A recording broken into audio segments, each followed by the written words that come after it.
Yo, what's up everybody? This is Junior Chicken here, and if you've seen the new Super Smash Bros. Direct, I bet you're excited as I am. There's been so much that's been revealed, it's ridiculous. There's a release date, new online modes, new items, new stages, new characters, even old characters get new stuff. It's blowing my mind, so I thought I'd make a video to share my feelings about the Super Smash Bros. Direct. First, release information. The Nintendo 3DS The 3DS version is coming out in the summer of this year, while the Wii U version is coming out in the winter of this year. This is understandable, since the 3DS version is probably going to have a lot less than the Wii U version. I'm just afraid that some items and characters may be spoiled before the Wii U version comes out. You know, I like to keep things a surprise. It's pretty ambitious for the 3DS version to be running at 60 frames per second while still maintaining 3D action. But then again, this is the same guy who made Kid Icarus Uprise. It's also understandable that the Pokemon assist trophies and background stuff are running at 30 frames per second. This is half the regular frame rate, but it still looks pretty good. The differences between the Wii U and 3DS are the same as before. Basically, they're each going to have the same character roster, but different stages. The 3DS will have stages from handheld games, while the Wii U will have stages from console games. And if they share a particular stage, they'll just have different designs. The 3DS stages will have 2 music tracks linked to them, kinda like in Melee, and the Wii U stages will have a collection of tracks for each of them, just like in Brawl. While some 3DS stages were ones we've seen before on the website, a few did introduce some new obstacles and hazards.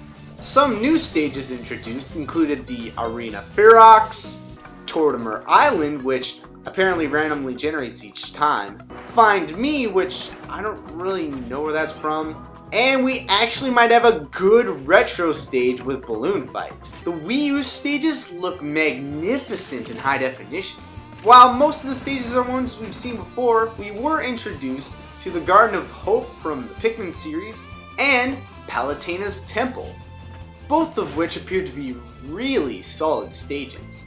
As a plus, both Brawl and Melee stages are being brought back in this game.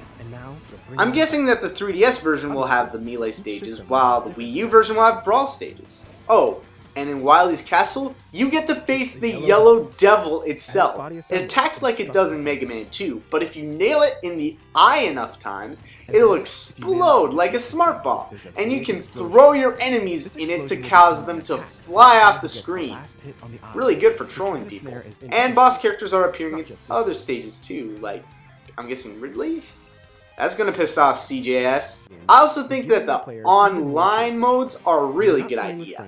The For Fun and For Glory modes for recreational or competitive players. For Fun mode allows for random stages, all items on, 4-player battles, and only recording your wins. While For Glory allows you to fight only on Final Destination with no items, one-on-one battles are possible, and your wins and losses will be recorded. But you might be thinking, won't I get bored of For Glory mode if I'm only playing on Final Destination? Well, guess what? There's a variant of Final Destination for almost every stage in the game. Genius!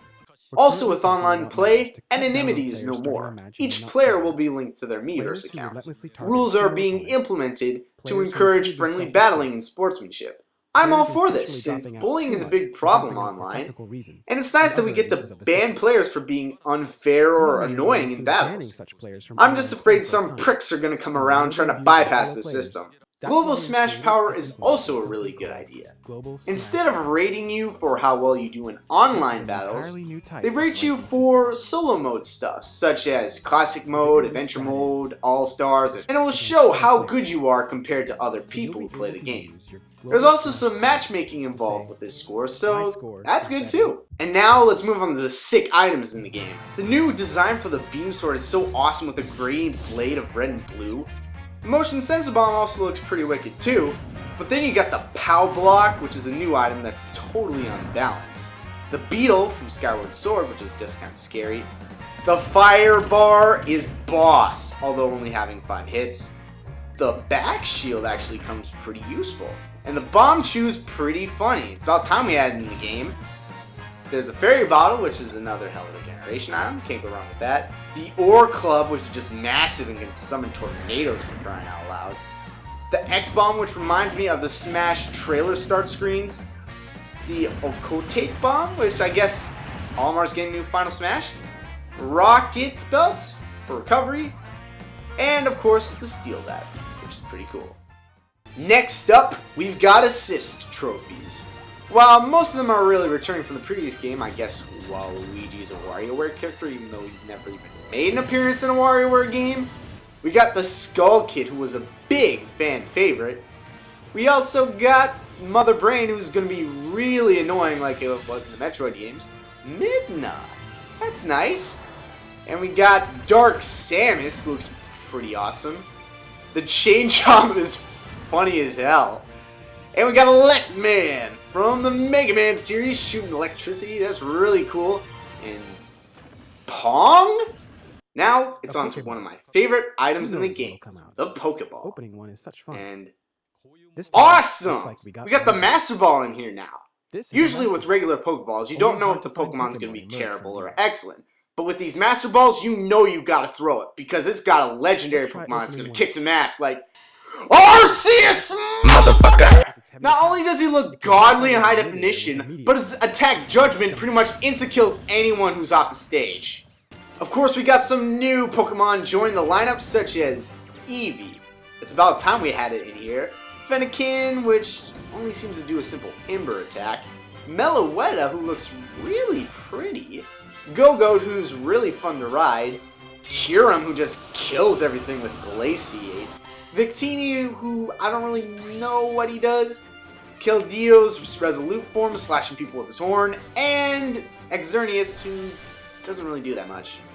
So it looks like characters who are switchable are no longer. This is probably due to the fact that they were having trouble programming this into the 3DS version, but this is beneficial to the player in the fact that you're not forced to change your playstyle drastically during the match.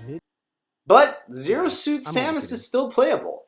They've given her some jet boots in order to make her just as powerful as her suited version, and they've given her a better recovery move than the whip thing, so that's all good with me. Disabling switching has also been helpful for Zelda, as she now has a down special called Phantom Slash.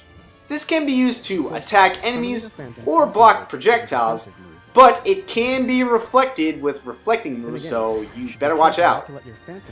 How the hell does the villager put that in his pocket? Sheik, on the other hand, has been given two new moves. Instead of the Chain Whip, she gets the Burst Grenades, which are projectile that you can control yourself, and Bouncing Fish as her down special, which is an acrobatics move. Looks like Kirby's been taking lessons from Roy and Ike, as his new Hammer Flip move powers up just like their special sword attacks.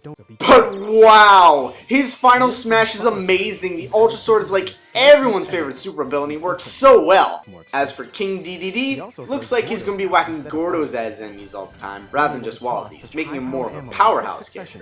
But you know who I'm interested in mostly. That's right, Lucario.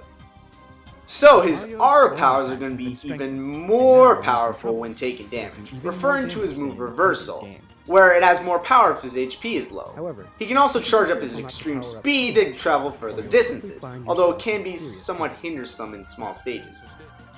But the best part is that he gets Mega Evolution. Yes, his design isn't all that pretty, but his aura powers reach their maximum. Just please don't make it a final smash, that's all I ask.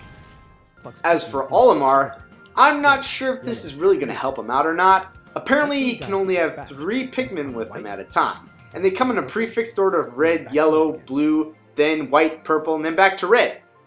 So this is supposed to make managing him easier, I'm not sure.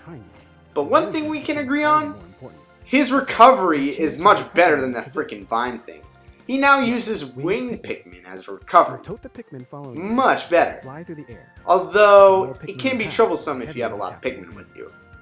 Pit has now lost his gliding mechanic, which reduces his once awesome recovery, but now he has more powerful moves and a pretty awesome recovery move as well. And his new final smash, the 3 Sacred Treasures, might just restore hope in Wii Dude 83 to see Palutena in the game. Yoshi's back? Guess they weren't going to cap him after all. In past So apparently they were holding back his release because now he stands more upright. for the upcoming games. I don't get it. They were willing to show that Bowser was standing more upright in the first E3 Nintendo Developer Direct. Why couldn't they do that with Yoshi? He stands upright. I don't understand. This is quite a I just wish they'd give us some more details about Luigi. Moving on to new characters, Rosalina and Luma have a move called Luma Shot, where you can send Luma off to fight on its own.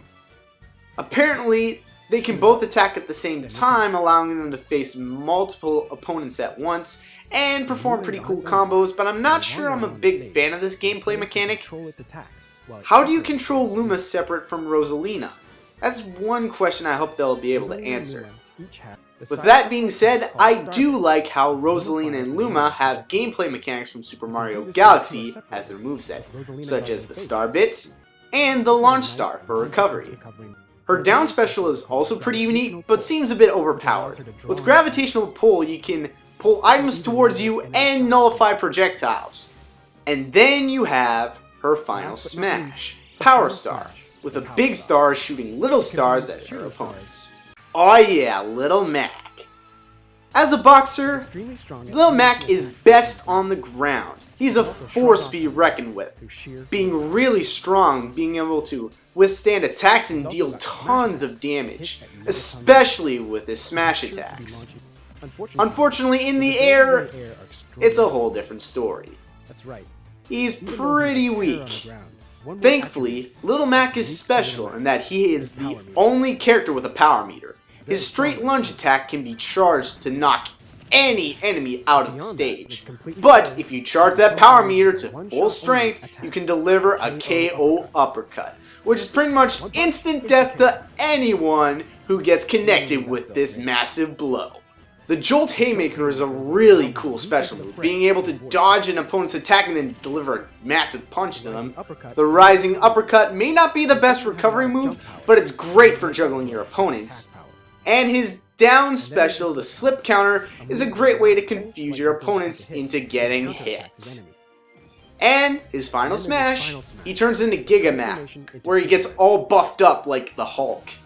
I mean, he even loses his shirt. Also, with the introduction of Wireframe Mac, do you think that it's possible that they're going to give the characters new costumes rather than just different color palettes? I can only hope. Yay, the Villager! Of course, his new moves include Pocket, probably the most broken move in the game. He's also got the Lloyd Rocket now as his side special, which he can ride on for recovery too, if he's in the air. Balloon Trip as a recovery move too. And for the down special, it's going down. He's going timber! Come on, you obviously saw that joke coming. And for his final smash, apparently he gets Dream Home, which is basically the same as Cook Kirby. Now it's on to the good stuff. Mega Man's moves are all based on games he's been in and the robot masters he has defeated. As you probably already know, I can talk about my favorites such as the Flame Burst, which is freaking powerful, the Hard Knuckle for meteor smashes, the Super Arm for throwing, and the Crash Bomber, which works like the Gooey Bomb. Where's Middle Blades? But those don't even hold a candle to his final smash. Oh my god!